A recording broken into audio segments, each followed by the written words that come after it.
नमो भास्कराय। प्रिय भक्तों, आप सभी का हमारे आध्यात्मिक परिवार में हार्दिक स्वागत है। आज रविवार का पावन दिन है जो जगत के प्रकाशदाता, समस्त जीवों के पालनकर्ता और भगवान विष्णु के प्रत्यक्ष स्वरूप भगवान सूर्यदेव को समर्पित है। भक्तों, आज हम आपको एक ऐसी चमत्कारी और सत्य घटना पर आधारित रविवार व्रत कथा सुनाने जा रहे हैं जिसे श्रद्धा और विश्वास के साथ सुनने मात्र से जीवन के अनेक कष्ट दूर हो जाते हैं। मान्यता है कि जो भक्त रविवार के दिन सूर्यदेव का व्रत रखते हैं उन्हें स्वास्थ्य, धन, यश, संतान सुख और जीवन में सफलता की प्राप्ति होती है। लेकिन भक्तों, आज की कथा केवल व्रत और पूजा की नहीं है। यह कथा हमें सिखाती है कि भगवान की सच्ची पूजा केवल मंदिरों में दीप जलाने से नहीं, बल्कि जीवों पर दया करने और उनकी सेवा करने से होती है। तो आइए श्रद्धा और भक्ति के साथ सुनते हैं भगवान सूर्यदेव की यह अद्भुत कथा। बहुत समय पहले की बात है। अरावली की पर्वतमालाओं के बीच चैनपुरा नाम का एक छोटा सा गांव बसा हुआ था। यह गांव देखने में तो अत्यंत सुंदर था, लेकिन उस वर्ष प्रकृति ने अपना क्रूर रूप दिखाया था। आकाश से वर्षा की एक बूंद तक नहीं गिरी थी। खेत सूखकर पत्थर हो चुके थे और धरती पर जगह जगह दरारें पड़ गई थीं। कुएं सूख चुके थे और नदी का बहाव तो जैसे इतिहास बन चुका था। चैनपुरा के एक छोर पर श्रवण नाम का एक बहुत ही सरल और दयालु व्यक्ति रहता था। श्रवण कोई अमीर आदमी नहीं था। उसके पास केवल उसकी मेहनत और उसकी कुछ गायें थीं। श्रवण के हृदय में जीव जंतुओं के लिए जो प्रेम था वह दुर्लभ था। उसके घर के पीछे एक छोटी सी गौशाला थी जिसे उसने अपना मंदिर बना रखा था। उस भीषण अकाल के दौरान जब लोग अपने घर छोड़कर पलायन कर रहे थे, श्रवण ने अपनी गायों को छोड़ने का विचार तक नहीं किया। वह दिन रात मेहनत करता। मीलों दूर पैदल चलकर भी वह गायों के लिए थोड़ा बहुत चारा और पानी का प्रबंध करता था। श्रवण का जीवन अनुशासन से भरा था। वह हर रविवार को सूर्यदेव का व्रत रखता था। ब्रह्म मुहूर्त में उठना, स्नान करना और फिर उगते हुए सूर्य को अर्घ्य देना, यह उसके दिन की सबसे पहली और अनिवार्य क्रिया थी। किंतु गांव में एक दुष्ट स्वभाव का साहूकार रहता था जिसका नाम था मूर्धन्य। मूर्धन्य धन के नशे में इतना अंधा हो चुका था कि उसे किसी की पीढ़ा से कोई लेना देना नहीं था। गांव के पास एक पुराना तालाब था जो इस सूखे समय में जीवन का एकमात्र सहारा था। मूर्धन्य ने अपने प्रभाव और धन के बल पर उस तालाब पर कब्जा कर लिया और पहरेदार बिठा दिए। उसने घोषणा कर दी कि तालाब से पानी वहीं ले पाएगा जो भारी मूल्य चुकाएगा। श्रवण ने देखा कि गांव के गरीब, बच्चे और यहां तक कि बेजुबान पशु भी प्यास से तड्डे छिप रहे हैं। उसे यह देखकर बहुत पीड़ा हुई। एक बार वह हिम्मत करके साहूकार के पास गया। उसने बद्धे विनम्र भाव से हाथ जोड़कर कहा, सेठ जी, आप तो धनी हैं, कृपया इस तालाब को सबके लिए खोल दें। प्यास से लोग और जानवर मर रहे हैं। मूर्धन्य ने श्रवण की ओर घृणा से देखा और हंसते हुए बोला, श्रवण, क्या मैं अपना धन पानी में बहा दूं? यदि पानी चाहिए तो मूल्य चुकाओ, वरना यहां से दूर हो जाओ। श्रवण निराश होकर अपने घर लौट आया। उस दिन रविवार था और उसका व्रत था। घर पहुंचते ही उसने देखा कि उसकी एक गर्भवती गाय गौरी प्यास के कारण जमीन पर गिरी हुई है। उसकी आंखें अंदर धंस चुकी थीं और वह कराह रही थी। श्रवण के पास थोड़ा सा पानी एक लोटे में बचा था जो उसने सूर्यदेव को अर्घ्य देने के लिए रखा था। श्रवण के सामने जीवन का सबसे बड़ा धर्म संकट आ गया था। एक तरफ उसके इष्ट देव की पूजा थी जिसका वह हर रविवार को कड़ाई से पालन करता था, और दूसरी तरफ एक मूक जीव का प्राण था जो तड़प रहा था। श्रवण का मन कांप गया। उसने सूर्यदेव की ओर मुंह किया और आंखें बंद कर लीं। उसने मन में प्रार्थना की, हे सूर्य नारायण, आप तो अंतर्यामी हैं। क्या आप चाहते हैं कि मैं आपकी पूजा के नाम पर इस बेजुबान जीव को मरने दूं? क्या पूजा का अर्थ केवल पत्थर की मूर्ति को जल चढ़ाना है, या फिर उस परमात्मा को देखना है जो हर जीव के भीतर सांस ले रहा है? श्रवण का संकल्प दृढ़ था। उसने वह पूरा जल उस गर्भवती गाय के मुंह में डाल दिया। गाय ने जैसे ही पानी पिया, उसने एक लंबी राहत की सांस ली और कृतज्ञता भरी नजरों से श्रवण को देखा। श्रवण को उस क्षण ऐसा लगा जैसे उसे सूर्यदेव के दर्शन हो गए हों। लेकिन अब श्रवण खुद प्यास और कमजोरी से निढाल होकर वहीं जमीन पर गिर पड़ा। उसका शरीर जवाब दे रहा था, लेकिन उसका मन एक असीम शांति से भर गया था। यहां आपकी कथा का दूसरा भाग है। इसमें हम साहूकार मूर्धन्य के अहंकार और उस दिव्य चमत्कार के आरंभ को विस्तार से देखेंगे। आपकी इच्छा के अनुसार इसमें उडड़ के स्थान पर इर का उपयोग किया गया है। श्रवण के बेसुध होकर गिरने के बाद चैनपुरा गांव में एक सन्नाटा पसर गया था। सूर्यदेव की किरणें धरती पर ऐसी पड़ी रही थीं, मानो वे भी इस भीषण गर्मी और अकाल के प्रति अपना मौन विरोध जता रही हों। साहूकार मूर्धन्य अपनी हवेली की ऊपरी मंजिल पर बैठा था। उसके हाथ में स्वर्ण मुद्राओं का एक थैला था, जिसे वह बार बार तौल रहा था। उसने अपने पहरेदारों को आदेश दिया था कि तालाब के चारों ओर पहरा और सख्त कर दिया जाए। उसका यह मानना था कि अकाल केवल गरीबों के लिए है और जो अमीर है वह अपनी सत्ता से प्रकृति के नियम को भी खरीद सकता है। उस दोपहर मूर्धन्य को एक विचित्र बेचैनी हुई। उसे लगा कि उसकी छाती पर किसी अदृश्य भार का दबाव बन रहा है। उसने खिड़की से बाहर देखा। उसे श्रवण की कुटिया के पास एक दिव्य तेज चमकता हुआ दिखाई दिया। उसने सोचा कि शायद गर्मी के कारण उसकी आंखें धोखा खा रही हैं, परंतु वह तेज बढ़ता ही जा रहा था। उसे लगा जैसे कोई सुनहरी किरण सीधी उसकी आंखों में चुभ रही हो। वह क्रोधित होकर नीचे उतरा और अपने लठैतों के साथ श्रवण की कुटिया की ओर चल पड़ढ़ा। दूसरी ओर श्रवण का शरीर जमीन पर पड्ढा था। उसकी सांसें धीमी हो रही थीं, लेकिन उसके चेहरे पर एक अलौकिक मुस्कान थी। वह गौमाता जिसे उसने जल पिलाया था, उसके सिर के पास आकर बैठ गई थी। वह गाय उसे चाट रही थी, मानो वह अपना आभार व्यक्त कर रही हो। अचानक वह खाली लोटा, जो श्रवण ने गाय को पानी पिलाने के बाद वहीं रख दिया था, सूर्य की किरणों से भर गया। वह लोटा कोई साधारण पात्र नहीं रहा था, वह सूर्यदेव की शक्ति का केंद्र बन चुका था। तभी वहां साहूकार मूर्धन्य अपने लाव लश्कर के साथ पहुंचा। उसने श्रवण की दयनीय अवस्था देखी और हंसकर बोला, देखो इस मूर्ख की हालत। सूर्य की पूजा करने चला था और आज खुद प्यास से मरने की कगार पर है। इसे कोई बचाने वाला नहीं आएगा। मूर्धन्य ने अपना पैर श्रवण के पास की जमीन पर पटका और अहंकार में चूर होकर बोला, यह जमीन मेरी है और इसका पानी भी मेरा है। यहां पर कोई भी सेवा का ढोंग नहीं चलेगा। तभी एक बड़ी अजीब घटना घटी। जैसे ही मूर्धन्य ने अपना पैर जमीन पर रखा, धरती में एक गड्ढाहट हुई। जहां श्रवण का लोटा पड्ढा था, वहां से अचानक जमीन फटी और एक शीतल जल का स्रोत फव्वारे की तरह ऊपर उठा। वह पानी इतना निर्मल था कि उसकी चमक ने सबको चकाचौंध कर दिया। साहूकार मूर्धन्य के पैर के नीचे की जमीन धंसने लगी। वह डर कर पीछे हटा, लेकिन वह पानी की धार उसे छूती हुई आगे बढ़ गई। वह पानी पूरे गांव के सूखे कुओं की ओर एक धारा बनकर बहने लगा। चैनपुरा के सूखे तालाब की ओर वह जल ऐसे दौड़ा जैसे कोई भूखा अपनी मां की गोद की ओर दौड़ता है। मूर्धन्य का सारा अहंकार एक पल में मिट्टी में मिल गया। उसके पहरेदार डरकर भाग खड़े हुए। उन्हें लगा कि यह साक्षात सूर्यदेव का क्रोध है। श्रवण की आंखें धीरे धीरे खुली। उसे अपनी देह में एक नई स्फूर्ति का अनुभव हुआ। उसे ऐसा लगा जैसे किसी ने उसके भीतर जीवन का नया संचार कर दिया हो। वह उठकर खड़ीदाचा हो गया। उसके चारों ओर एक स्वर्णिम प्रकाश का घेरा था, जिसे देखकर साहूकार की आंखें खुली की खुली रह गईं। उसने कभी सपने में भी नहीं सोचा था कि एक साधारण गरीब और सेवाभावी मनुष्य के भीतर इतनी बड़ी शक्ति छिपी हो सकती है। श्रवण ने मूर्धन्य की ओर देखा। उसकी आंखों में कोई क्रोध नहीं था, केवल करुणा थी। उसने मूर्धन्य से कहा, सेठ जी, आप धन को पकड़ दाच कर बैठ सकते हैं, लेकिन जीवन तो भगवान की कृपा से ही बहता है। आप जिसे अपना अधिकार समझ रहे थे, वह तो प्रकृति का वरदान है, जिसे आप रोक नहीं सकते। यह दृश्य देखकर गांव के वे लोग भी वहां आ पहुंचे, जो पानी के लिए दर दर भटक रहे थे। उन्होंने देखा कि जहां जल का स्रोत फूटा था, वहां की मिट्टी अब उपजाऊ होने लगी थी। देखते ही देखते तपती दोपहर में ठंडी हवाएं चलने लगी। मूर्धन्य, जो हमेशा अपनी सत्ता पर इतराता था, आज निशब्द खद्दा था। उसका मन कांप रहा था। उसे पहली बार अपनी गलती का एहसास हुआ। उसने देखा कि उसकी हवेली का वैभव उस दिव्य प्रकाश के आगे कितना फीका और व्यर्थ लग रहा था। यह एक बहुत ही पावन और प्रेरणादायक कार्य है। उस चमत्कारी जल के स्रोत ने चैनपुरा की धरती का कायापलट कर दिया था। साहूकार मूर्धन्य, जो अब तक अपने अहंकार के पहाड़ पर बैठा था, अब जमीन पर बैठकर उस जल को निहार रहा था। उसका शरीर कांप रहा था।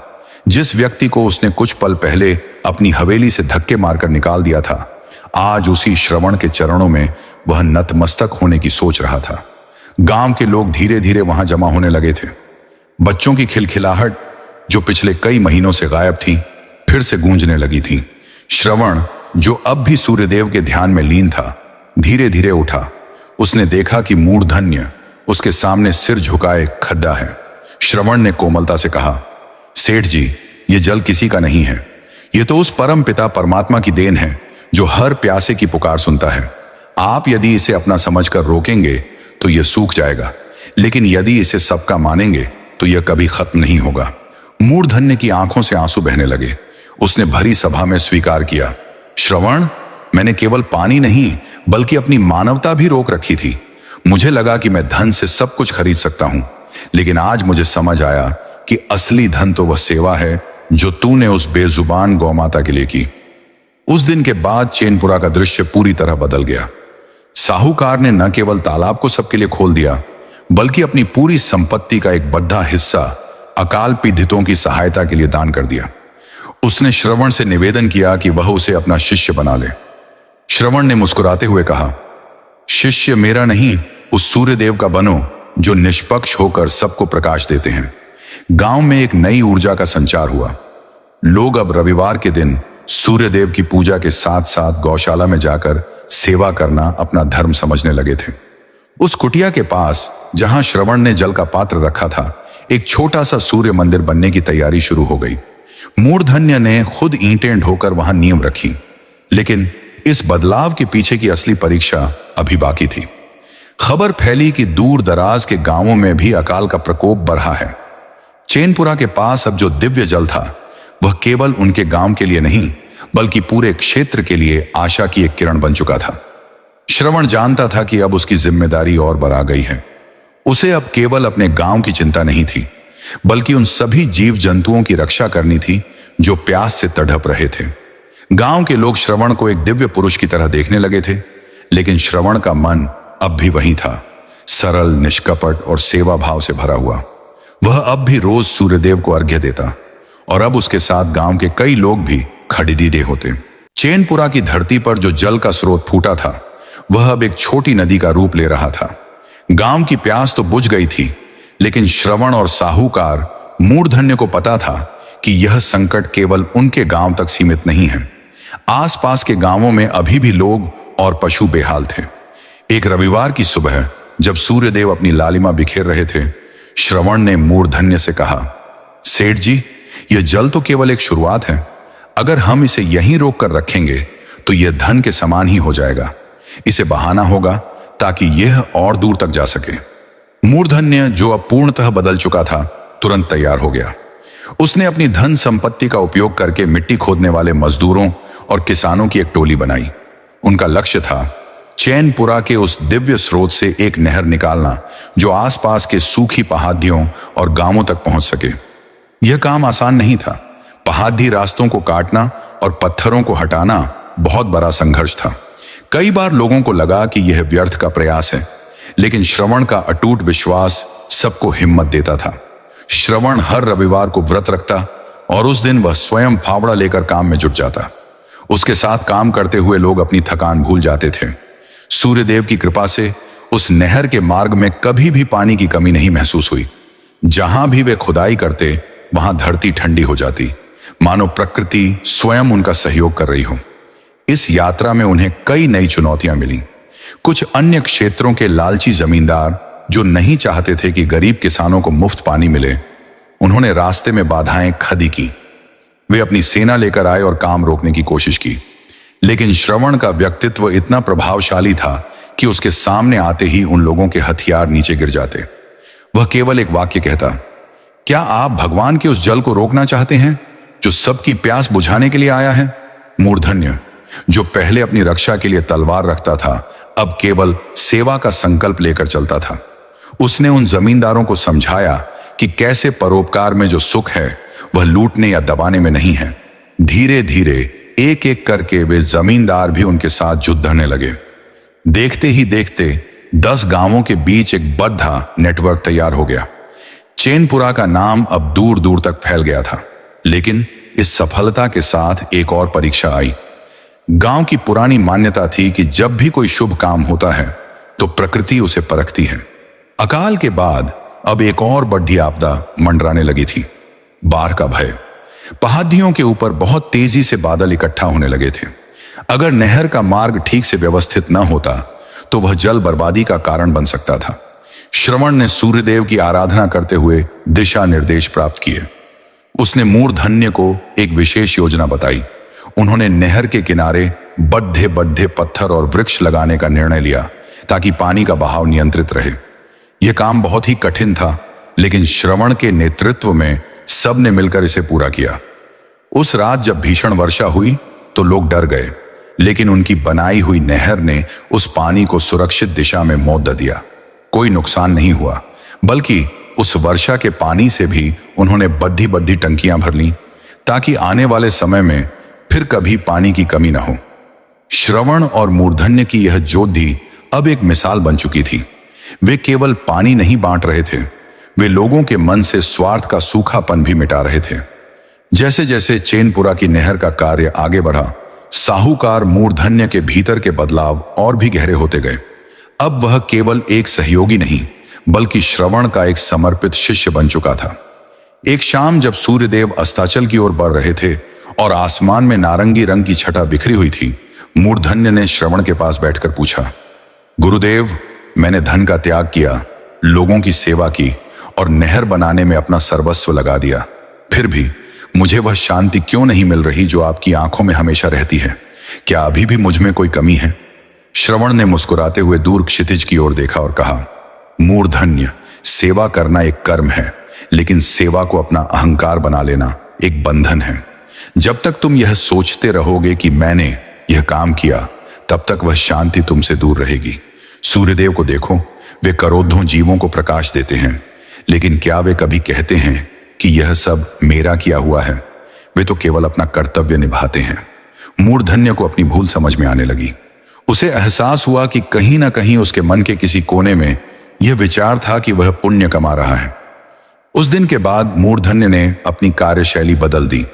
अब वह गांव के कार्यों में सबसे आगे रहता, लेकिन नाम से सबसे पीछे। उसने उन लोगों की भी मदद की जो कभी उसकी हवेली से अपमानित होकर लौटे थे, और वह भी इस तरह कि उन्हें पता तक नहीं चला कि सहायता किसने की है। श्रवण और मूर्धन्य का यह संबंध अब भौतिक न रहकर आध्यात्मिक हो गया था। वे घंटों तक गौशाला में बैठकर मूक प्राणियों की सेवा करते। श्रवण अक्सर उसे प्रकृति के रहस्यों के बारे में बताता, कैसे एक बीज धरती में गिरकर नष्ट होता है, तभी वह वृक्ष बन पाता है। उसने मूर्धन्य को समझाया कि स्वयं को मिटाना ही वास्तव में परमात्मा को पाना है। एक दिन एक भयंकर आंधी आई और उनकी बनाई हुई नहर का एक हिस्सा टूट गया। गांव के लोग घबरा गए। मूर्धन्य का मन डोल गया। उसे लगा कि शायद भगवान उससे नाराज हैं। उसने दुखी होकर श्रवण से कहा, इतनी मेहनत के बाद भी यह विनाश क्यों? श्रवण ने धैर्यपूर्वक जवाब दिया, मूर्धन्य, यह विनाश नहीं बल्कि परीक्षा है। प्रकृति हमें सिखा रही है कि जिसे हमने बनाया है वह कभी भी नष्ट हो सकता है। हमारा काम केवल प्रयास करना है, परिणाम तो सूर्यदेव के हाथ में है। उस रात श्रवण ने मूर्धन्य के साथ मिलकर उस नहर को फिर से बनाया। इस बार उनके साथ गांव का हर बच्चा, बूढ़ा और जवान था। मूर्धन्य ने देखा कि अब उसे उस काम में कोई बोझ नहीं लग रहा था, बल्कि उसे आनंद आ रहा था, वही आनंद जिसकी तलाश में वह सालों से भटक रहा था। उनकी यह निष्काम सेवा देखकर आसपास के लोग भी प्रेरित हुए। उस रात पहली बार मूर्धन्य को समझ आया कि गुरु का अर्थ केवल उपदेश देना नहीं, बल्कि शिष्य के भीतर के अहंकार को मिटाकर उसे प्रेम के मार्ग पर लाना है। श्रवण का वह उपदेश मूर्धन्य के हृदय में अंकित हो गया। उसने महसूस किया कि उसका पुराना जीवन, जो धन और ऐश्वर्य के शोर में बीता था, वह एक सुनसान रेगिस्तान जैसा था, जबकि अब उसका हृदय उस दिव्य जल की तरह शांत और शीतल हो गया था। चैनपुरा की नहर बनकर तैयार हो चुकी थी और गांव के लोग अपनी खुशहाली का उत्सव मना रहे थे। परंतु प्रकृति और नियति की परीक्षा अभी समाप्त नहीं हुई थी। चैनपुरा के समीप एक ऊंची पहाड़ी के उस पार रूखापुर नाम का एक गांव था, जो पूरी तरह से अकाल की चपेट में था। वहां के लोगों ने जब चैनपुरा की समृद्धि के बारे में सुना तो उन्हें लगा कि शायद चैनपुरा वालों ने कोई जादू टोना किया है। जिससे सारा जल उनके पास खींचा चला आया। रूखापुर के कुछ क्रोधित ग्रामीणों ने, जिनमें कुछ लालची मुखिया भी शामिल थे, यह अफवाह फैला दी कि श्रवण और मूर्धन्य ने जल का स्रोत चुरा लिया है। वे लाठी डंडों से लैस होकर एक दिन चैनपुरा की सीमा पर आ धमके। उनका नेतृत्व एक उग्र व्यक्ति कर रहा था, जो बिना सुने कुछ भी करने को तैयार था। मूर्धन्य, जो पहले इन परिस्थितियों में तलवार निकाल लेता था, आज भी थोड़ा विचलित हुआ। उसने श्रवण से कहा, गुरुदेव, ये लोग लड़ने आए हैं, हमें अपनी रक्षा करनी होगी। श्रवण ने शांति से अपने हाथ धोए, सूर्यदेव को अर्घ्य दिया और नहर के तट पर आकर खड्डा हो गया। उसने देखा कि भीड़ में एक बूढ़ी औरत अपनी गोद में एक बीमार बच्चे को लिए खद्दी है। वह बच्चा प्यास और कुपोषण से अधमरा सा हो गया था। श्रवण का हृदय उस बच्चे को देखकर करुणा से भर गया।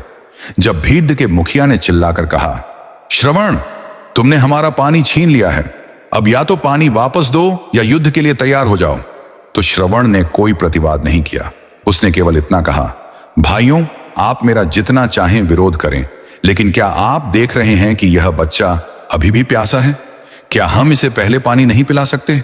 श्रवण ने आगे बढ़कर उस बच्चे को अपने हाथों में लिया और उसे नहर का शीतल जल पिलाया। उस बच्चे ने जैसे ही जल पिया, उसके चेहरे पर एक हल्की सी मुस्कान आ गई। यह देखकर भीड़दार का क्रोध थोड़ा ठंडा पड़ गया, लेकिन मुखिया अभी भी अद्दा हुआ था। उसने श्रवण को धक्का दिया और नहर के पास आकर अपनी कुल्हाड़ी से मिट्टी काटने लगा ताकि पानी का बहाव रुक जाए। श्रवण ने उसे नहीं रोका। उसने बस अपनी आंखें बंद कर लीं और सूर्यदेव का ध्यान करने लगा। चमत्कार यह हुआ कि जहां मुखिया ने मिट्टी काटी, वहां पानी के बजाय सूखी रेत और कंकड़ निकलने लगे। पानी का बहाव स्वतः ही उस दिशा में मुद्दा गया जहां रूखापुर के किसान खड्डे थे। उनकी जमीनें जो सूखी पद्धी थीं, वे जल से भर गईं। मुखिया स्तब्ध खद्दहा रह गया। उसने देखा कि उसने जिसे चोरी समझा था, वह तो सबका साझा वरदान था। उसके हाथ से कुल्हाड़ी गिर गई। उसे अपनी गलती का एहसास हुआ। उसे लगा कि वह एक ऐसे व्यक्ति के विरुद्ध खद्दा है जो केवल देना जानता है, छीनना नहीं। श्रवण ने मुस्कुराते हुए कहा, भाई, जल को कोई नहीं रोक सकता, जिसे परमात्मा ने सबके लिए बनाया है। आपने तो केवल रास्ता बनाने की कोशिश की। मैं तो पहले से ही चाहता था कि यह जल रूखापुर तक पहुंचे, लेकिन रास्ता बहुत कठिन था। अब आप ही बताइए, क्या यह लड़ ढाई का विषय है? रूखापुर के लोग लज्जित होकर अपने घुटने टेक दिए। उस दिन चैनपुरा और रूखापुर के बीच की दीवार हमेशा के लिए गिर गई। श्रवण ने अपनी शक्ति का प्रयोग लड़ खींचने के लिए नहीं, बल्कि दिलों को जोड़ नढ़ने के लिए किया। उसने एक बार फिर साबित कर दिया कि प्रेम और सेवा ही सबसे बड़ा शस्त्र है। समय बीतता गया और चैनपुरा के साथ साथ पूरा क्षेत्र हरियाली से भर गया। एक समय जो धरती अकाल के कारण पत्थर जैसी सख्त थी, वह अब किसानों की मेहनत और सूर्यदेव की कृपा से सोना उगलने लगी थी। श्रवण, जो अब भी अपना साधारण जीवन जी रहा था, एक दिन उसी बरगद के पेड़ के नीचे बैठा था जहां उसने अपनी कुटिया बनाई थी। तभी उसने देखा कि एक नन्हा पक्षी जो उड़ना सीख रहा था, पेड़ से नीचे गिर गया। वह पक्षी बार बार अपने पंख फडफड़ा रहा था, लेकिन उड़ा नहीं पा रहा था। श्रवण ने उसे अपने हाथ में उठाया और उसे सुरक्षा दी। उसने देखा कि उस पक्षी की आंखें डर से भरी थीं। श्रवण ने उसे धीरे से ऊपर की ओर उछाला।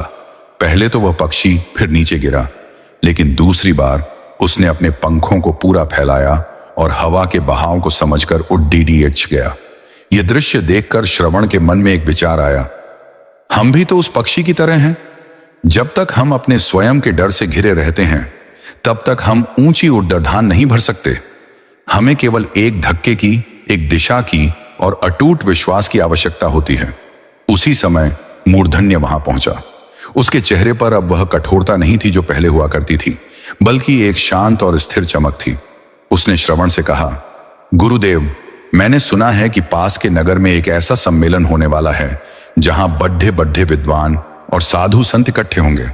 क्या हमें वहां जाकर लोगों को सेवा का संदेश नहीं देना चाहिए? श्रवण ने मुस्कुराते हुए कहा, मूर्धन्य, सेवा का संदेश शब्दों से नहीं, बल्कि कर्मों से दिया जाता है। जो लोग केवल उपदेश देना जानते हैं, उनके पास भीड़ तो हो सकती है, लेकिन वे किसी के जीवन में परिवर्तन नहीं ला सकते। अगर हमें किसी को सिखाना है, तो पहले हमें स्वयं को एक उदाहरण बनाना होगा। श्रवण ने उसे बताया कि सूर्यदेव किसी को उपदेश नहीं देते, वे तो बस अपना प्रकाश फैलाते हैं। जो अंधकार में है वह प्रकाश को देखकर स्वयं ही मार्ग ढूंढ लेता है। मूर्धन्य को उसकी बात समझ आ गई। उसने फैसला किया कि वह अपने गांव के कार्यों को और अधिक व्यवस्थित करेगा ताकि चैनपुरा को एक आदर्श ग्राम बनाया जा सके, जहां किसी को भी प्यासा या भूखा न सोना पड़े। उस रात श्रवण को एक दिव्य अनुभूति हुई। उसे लगा जैसे सूर्यदेव की किरणें उसकी कुटिया में समा रही हैं। उसे समझ आया कि उसका उद्देश्य केवल पानी देना नहीं था, बल्कि लोगों को उनके भीतर के अंधकार से निकालकर ज्ञान के प्रकाश की ओर ले जाना था। उसने अनुभव किया कि वह गौ माता, जिसकी सेवा उसने अकाल के समय की थी, वह कोई साधारण गाय नहीं थी, बल्कि साक्षात प्रकृति का एक स्वरूप थी, जिसने उसे धैर्य और निस्वार्थ प्रेम की परीक्षा लेने के लिए भेजा था। श्रवण की कुटिया अब एक तीर्थ जैसी बन गई थी। लोग दूर दूर से अपनी समस्याएं लेकर आते थे। श्रवण कभी किसी को निराश नहीं करता था। वह उन्हें भी वही मंत्र देता जो उसने खुद जीवन भर अपनाया था। सेवा करो, निस्वार्थ बनो और हर जीव में उस सूर्य के अंश को देखो जो तुम्हें जीवन देता है। उसकी लोकप्रियता बढ़ती जा रही थी, लेकिन श्रवण का अहंकार लेश मात्र भी नहीं बढ़ा। वह आज भी उतना ही सरल था जितना वह अकाल के उस कठिन समय में था। यह देखकर लोगों का विश्वास और गहरा हो गया कि यह व्यक्ति वास्तव में भगवान का कोई दूत है। यहां वर्ष बीतते गए और श्रवण अब वृद्ध हो चला था। उसके बाल सफेद हो चुके थे और शरीर में अब वह पहले जैसी स्फूर्ति नहीं थी, किंतु उसके तेज में कोई कमी नहीं आई थी। चैनपुरा अब एक समृद्ध नगर जैसा बन चुका था। नहर के किनारे किनारे हजारों वृक्ष लहरा रहे थे जो राहगीरों को छाया देते थे। एक भीषण ग्रीष्म ऋतु आई जिसने पिछले सभी रिकॉर्ड तोड़ दिए।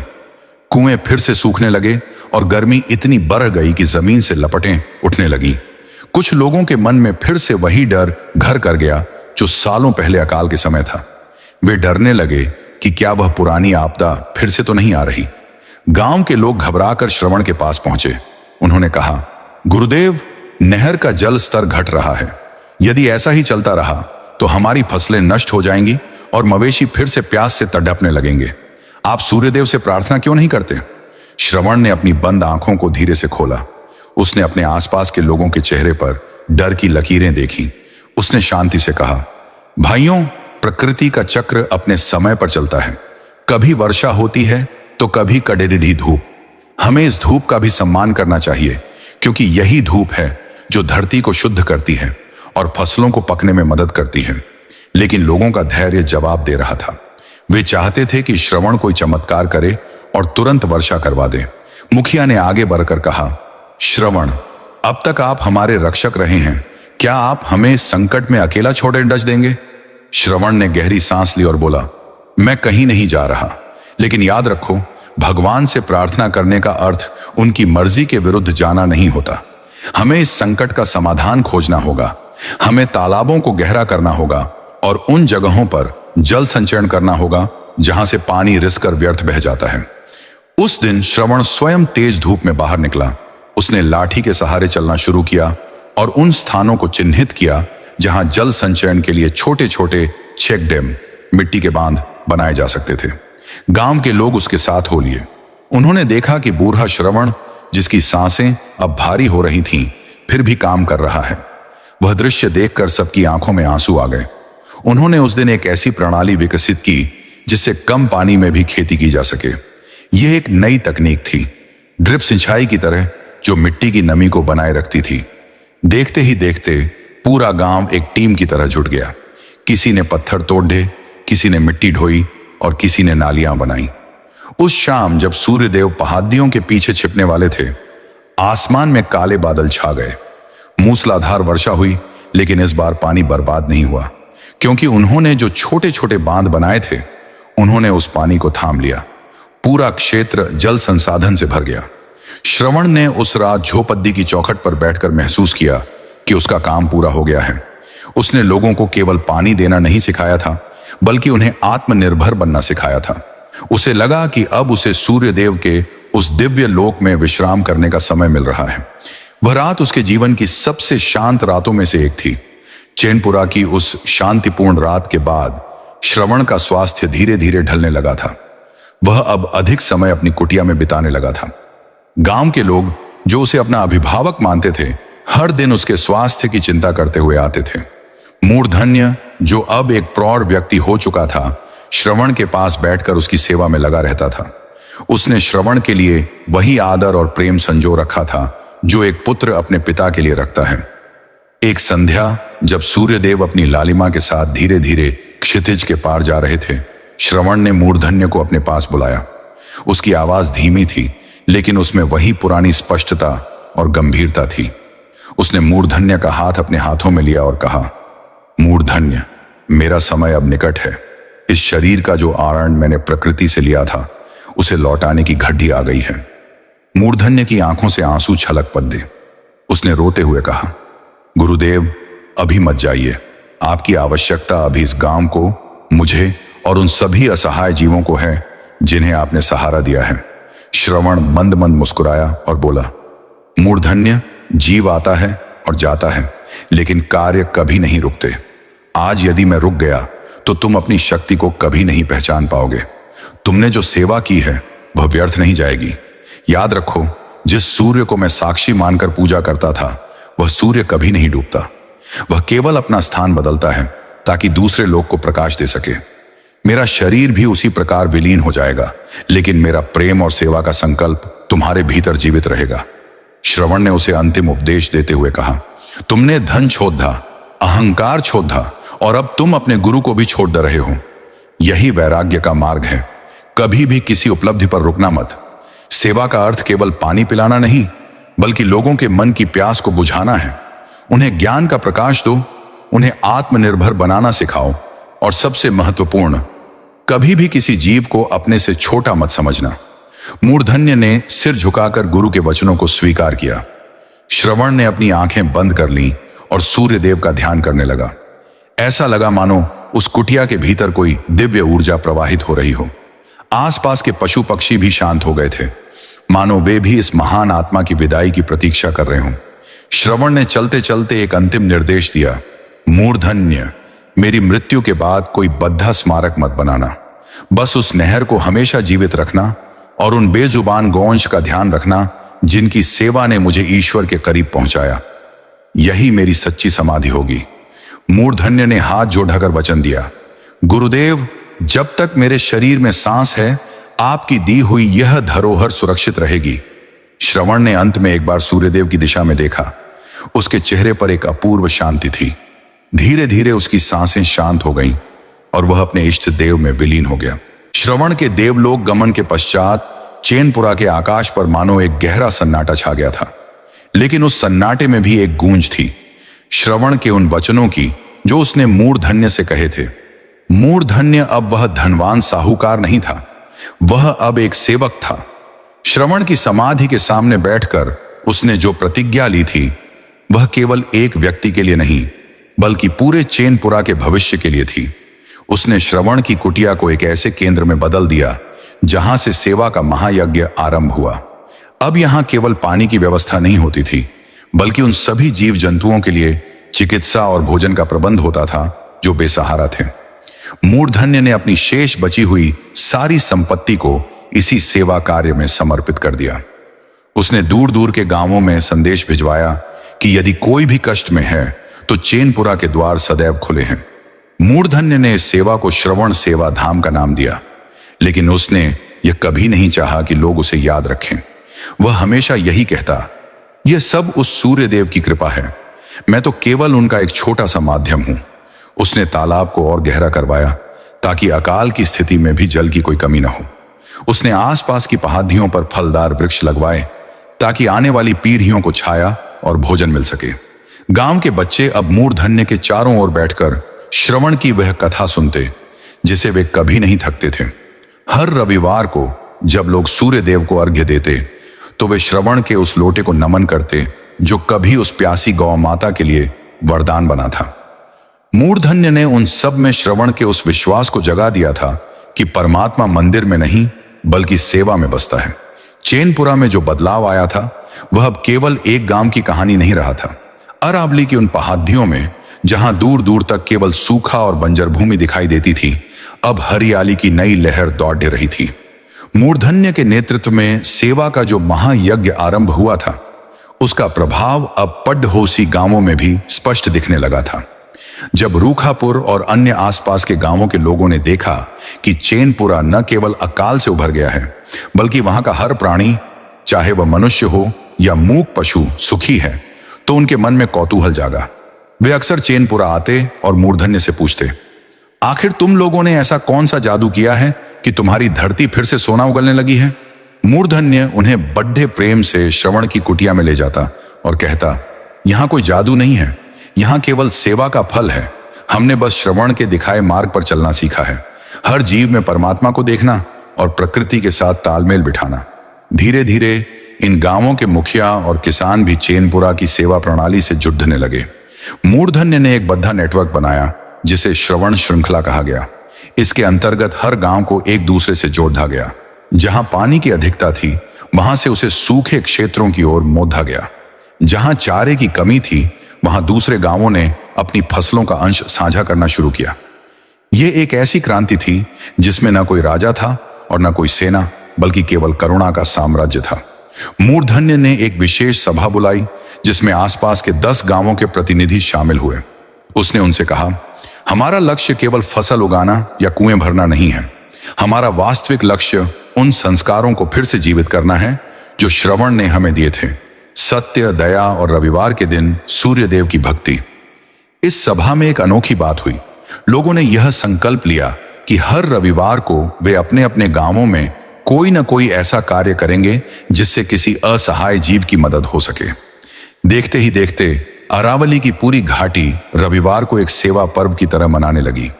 लोग सुबह सूर्यदेव को अर्घ्य देते और फिर दिन भर किसी न किसी सेवा कार्य में जुट जाते।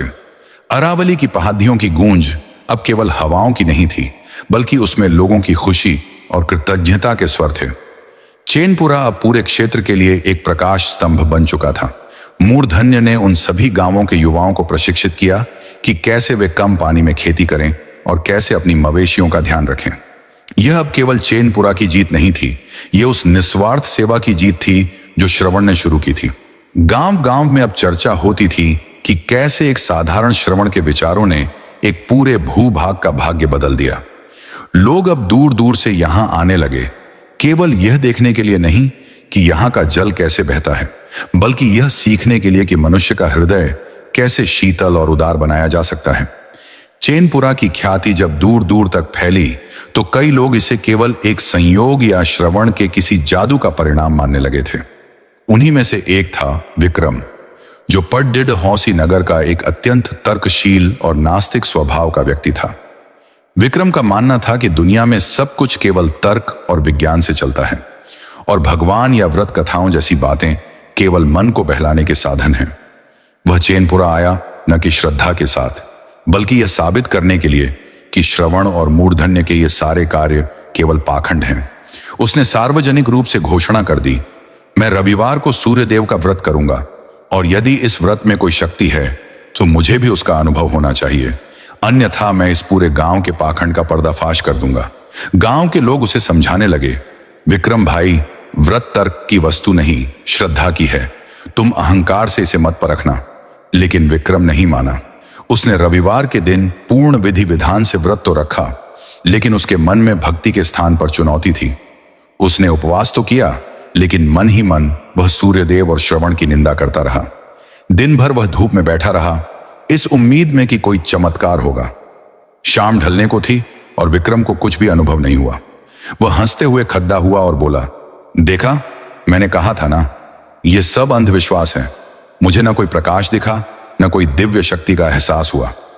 तभी विक्रम को अचानक एक तीव्र प्यास लगी। उसने पास के कुएं से पानी निकालने की कोशिश की, लेकिन कुएं की रस्सी अचानक टूट गई। वह प्यास से व्याकुल हो गया। गर्मी के कारण उसकी तबीयत बिगड़ने लगी। वह बेहोश होकर वहीं गिर पड़ा। कुछ देर बाद जब उसे होश आया तो उसने अपने सामने एक वृद्ध व्यक्ति को खड़ी डीडे देखा, जो उसे अपना लोटा आगे कर रहा था। वह कोई और नहीं बल्कि मूर्धन्य था।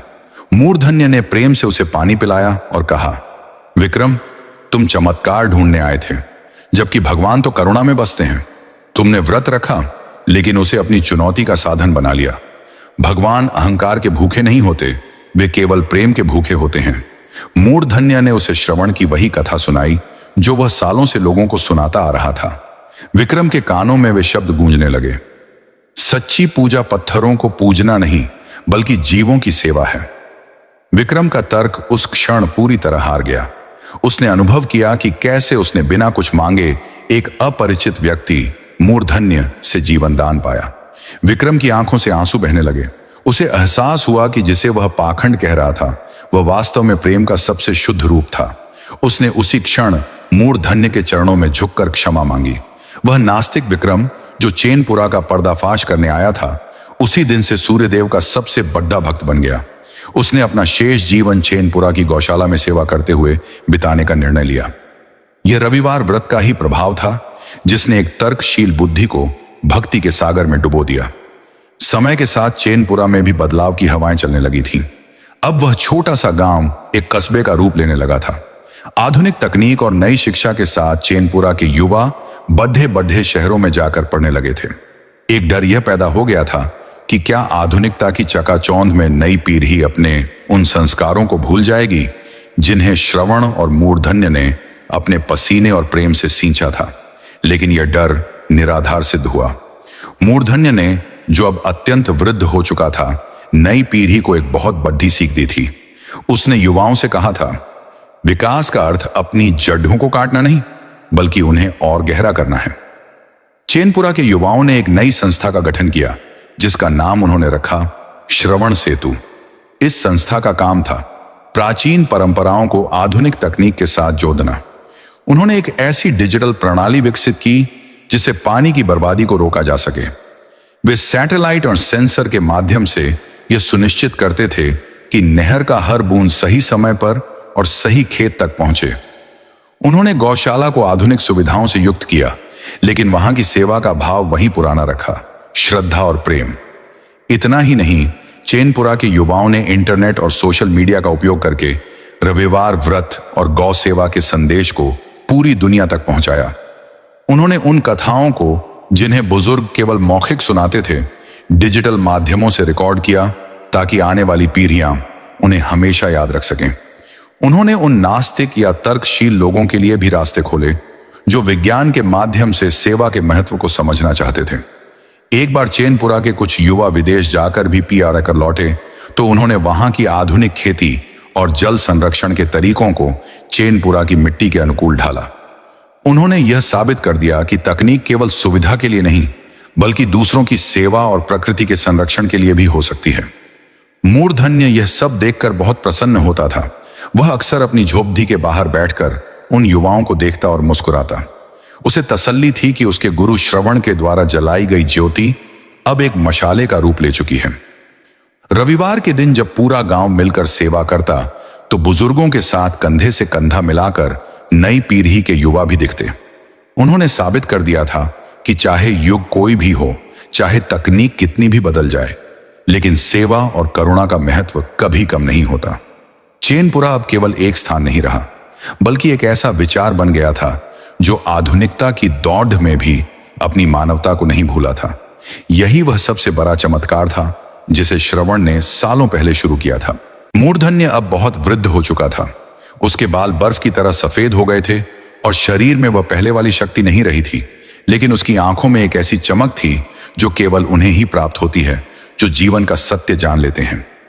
एक दिन जब वह गोधूली बेला में गौशाला के पास बैठा था, उसे अनुभव हुआ कि वातावरण में एक अजीब सी शांति व्याप्त है। पशु भी शांत थे और मंद मंद हवा चल रही थी। उसे ऐसा लगा जैसे श्रवण, जो वर्षों पहले देह त्याग कर जा चुका था, आज फिर से उसके पास आकर खड़दा हो गया है। उसे अपने कानों में श्रवण की वह मधुर आवाज सुनाई दी जो वर्षों पहले उसने सुनी थी। मूर्धन्य, तुम्हारी यात्रा पूर्ण होने को है। जो बीज तुमने बोया था वह अब एक विशाल वट वृक्ष बन चुका है। मूर्धन्य ने आंखें बंद की और मुस्कुराया। उसे स्वप्न में सूर्यदेव के दर्शन हुए। वे साक्षात तेजस्वी प्रकाश के रूप में उसके सामने थे। सूर्यदेव ने प्रेम से कहा, वत्स मूर्धन्य, तुमने अपनी संपत्ति का त्याग किया, अपना अहंकार मिटाया और दीन दुखियों की सेवा करके मेरे हृदय में स्थान पाया। अब समय आ गया है कि तुम उस लोक में विश्राम करो जहां प्रकाश का कभी अंत नहीं होता। मूर्धन्य ने कांपते हुए स्वर में कहा, हे प्रभु, क्या मैं उस सेवा के योग्य बन पाया जो मेरे गुरु श्रवण ने मुझे सौंपी थी?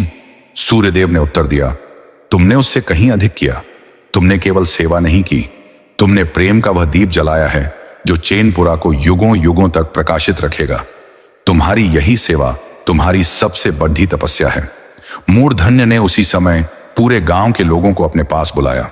उसने अपनी अंतिम वसीयत के रूप में कुछ नहीं छोड़ा सिवाय एक संदेश के। उसने कहा, मेरे बाद इस गौशाला का ध्यान रखना, इस नहर को साफ रखना और सबसे महत्वपूर्ण, रविवार के दिन उन लोगों की सेवा करना जो लाचार हैं। मेरा शरीर तो मिट्टी में मिल जाएगा, लेकिन मेरा संकल्प इस मिट्टी में समाया रहेगा। उस रात मूर्धन्य ने सूर्यदेव का ध्यान करते हुए अपने प्राण त्याग दिए। उसके चेहरे पर वैसी ही शांति थी जैसी श्रवण के चेहरे पर उसके अंतिम समय में थी। पूरा चैनपुरा शोक में डूबा था, लेकिन वह शोक केवल मूर्धन्य के जाने का नहीं, बल्कि एक युग के अंत का था। उसने जिस तरह से अपना जीवन जिया था, वह आने वाली पीढ़ियों के लिए हमेशा एक मार्गदर्शक बना रहेगा। उसके जाने के बाद आकाश में एक बड़ा ही अद्भुत नजारा दिखा। जैसे ही सूर्योदय हुआ, सूर्यदेव की पहली किरणें सीधे मूर्धन्य की समाधि पर पड़ हीं और वहां से एक दिव्य प्रकाश का पुंज उठा जो आकाश की ओर चला गया। लोगों को विश्वास हो गया कि मूर्धन्य अपने गुरु के पास पहुंच गया है। मूर्धन्य के जाने के कई वर्षों बाद भी चैनपुरा की आभा में कोई कमी नहीं आई। अब चैनपुरा केवल राजस्थान का एक गांव नहीं रहा था, बल्कि वह एक ऐसा जीवंत आदर्श बन चुका था जिसे देखने के लिए दूर दूर से लोग आने लगे थे। देश विदेश के शोधकर्ता, समाज सेवक और नीति निर्धारक इस बात को समझने के लिए आते थे कि कैसे एक साधारण श्रवण के विचारों और मूर्धन्य के समर्पण ने एक पूरे क्षेत्र की काया पलट कर दी। चैनपुरा की सबसे बड़ी विशेषता उसका साझा संसाधन प्रबंधन था। यहां कोई गरीब नहीं था, क्योंकि यहां किसी के पास अतिरिक्त संचय का लोभ नहीं था। जो भी समृद्धि प्राप्त होती, उसे सेवा और समाज के उत्थान में लगा दिया जाता था। नहर के किनारे बनी श्रवण वाटिका में अब सैकड़ों ऐसे फलदार वृक्ष थे जो पक्षियों और राहगीरों को निस्वार्थ भाव से छाया और भोजन देते थे। गौशाला अब केवल जानवरों का आश्रय नहीं थी, बल्कि वह एक अनुसंधान केंद्र बन चुकी थी, जहां प्राकृतिक खेती और पशुपालन के सर्वोत्तम तरीके सिखाए जाते थे। चैनपुरा का रविवार व्रत अब एक आध्यात्मिक अनुष्ठान बन गया था, जिसमें पूरा गांव एक परिवार की तरह सम्मिलित होता था। सुबह की सामूहिक प्रार्थना में केवल सूर्यदेव की स्तुति नहीं होती थी, बल्कि उन सभी लोगों को याद किया जाता था जिन्होंने सेवा के मार्ग पर चलकर इस धरती को स्वर्ग बनाया था। यहाँ के युवाओं ने यह साबित कर दिया था कि विकास और परंपरा साथ साथ चल सकते हैं। उन्होंने आधुनिक डिजिटल तकनीकों का उपयोग करके चैनपुरा को एक स्मार्ट और हरित गांव, स्मार्ट एंड ग्रीन विलेज का दर्जा दिलवाया। चैनपुरा की सफलता का एक मुख्य कारण था पारदर्शिता और करुणा। यहां का हर निर्णय ग्राम सभा में सबकी सहमति से लिया जाता था, जहां किसी भी विवाद का निपटारा प्रेम के आधार पर होता था। कोई भी व्यक्ति, चाहे वह किसी भी क्षेत्र से आए, चैनपुरा में प्रवेश करते ही एक अलग तरह की शांति का अनुभव करता था। ऐसा लगता था जैसे यहाँ की मिट्टी में ही श्रवण की तपस्या और मूर्धन्य का त्याग रचा बसा हो। चैनपुरा अब एक मॉडल बन चुका था, एक ऐसा उदाहरण जिसने पूरी दुनिया को दिखाया कि यदि व्यक्ति के मन में निस्वार्थ सेवा का भाव हो तो वह बंजर धरती को भी स्वर्ग बना सकता है। चैनपुरा के इन रास्तों पर चलकर न जाने कितने ही अन्य गांवों ने अपने यहाँ सुख और शांति के नए सोपान रचे। श्रवण का वह संदेश जो उसने एक लोटे जल के माध्यम से दिया था, अब करोड़ों लोगों की जीवन धारा बन चुका था। इस प्रकार चैनपुरा की पावन भूमि पर श्रवण और मूर्धन्य द्वारा रची गई यह गाथा केवल एक कहानी नहीं, बल्कि मानवता के धर्म का एक जीवंत प्रमाण है। रविवार व्रत का वास्तविक अर्थ केवल उपवास करना नहीं, बल्कि अपने भीतर के अहंकार को जलाकर परोपकार के प्रकाश को जागृत करना है। व्रत का महात्म्य: जो भक्त रविवार के दिन पूर्ण श्रद्धा और भक्ति के साथ सूर्यदेव का व्रत रखते हैं, वे न केवल शारीरिक रोगों से मुक्ति पाते हैं, बल्कि उन्हें मानसिक शांति, यश और समृद्धि की प्राप्ति होती है। सबसे महत्वपूर्ण फल यह है कि भक्त के हृदय में जीवों के प्रति करुणा का भाव उत्पन्न होता है। जैसा कि श्रवण ने सिद्ध किया, किसी प्यासी गौमाता की सेवा करना करोड़ों मंत्रों के जाप से भी अधिक फलदायी है। सूर्यदेव की स्तुति: इस कथा को सुनने और सुनाने के बाद रविवार को निम्न मंत्रों और स्तुति के साथ सूर्यदेव को अर्घ्य देना अत्यंत शुभ माना जाता है। एयूएम घृणी सूर्याय नमः, एयूएम आदित्याय नमः, एयूएम भास्कराय नमः। हे जगत के आधार, हे प्रकाश के पुंज, आपकी कृपा से ही यह संसार गतिमान है। जिस प्रकार आपने श्रवण की करुणा को स्वीकार कर चैनपुरा को अमृत दिया, उसी प्रकार हमारे जीवन के अंधकार को मिटाकर हमें सत्य, सेवा और प्रेम के मार्ग पर चलने की शक्ति प्रदान करें। भक्तों, रविवार व्रत कथा का यह महाअनुष्ठान आज यहां पूर्ण होता है। याद रखें, भक्ति वही है जो आपके व्यवहार में दिखे। जब आप रविवार को सूर्य देव को जल चढ़ाएं, तो मन में यह संकल्प अवश्य लें कि आप अपने आसपास के किसी जरूरतमंद या बेजुबान जीव की सहायता करेंगे। यही भगवान सूर्य देव की सच्ची पूजा है। चैनपुरा की वह नहर आज भी बह रही है। वह केवल जल नहीं है, वह श्रवण के निस्वार्थ प्रेम की धारा है। वह गौशाला आज भी गूंज रही है। वह केवल पशुओं का स्थान नहीं, बल्कि करुणा का मंदिर है। भगवान सूर्य देव आप सभी के जीवन में स्वास्थ्य, सुख और समृद्धि का प्रकाश भरें। श्रवण की भक्ति और मूर्धन्य के त्याग की यह कथा आपके जीवन में सेवा का नया अध्याय लिखे। बोलिए सूर्य नारायण भगवान की जय। एयूएम घृणी सूर्याय नमः।